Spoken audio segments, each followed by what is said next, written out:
Hello, my name is Philip and welcome to today's quick grammar update. Today I will explain to you how to use the two words like and as.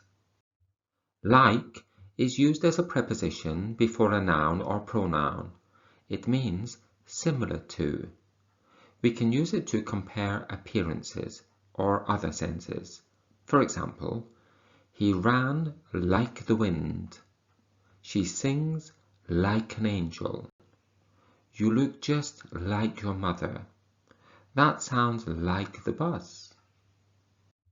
As can be used as a preposition. It means in the role of. We often use it to talk about people's jobs.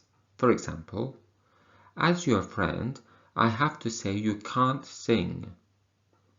I used my newspaper as an umbrella when it rained. I work as an actor. I've never produced a report as a journalist before. Remember, these and many other grammar points can be practiced with me, Philip, your Skype class tutor. Good luck with your English studies. Goodbye.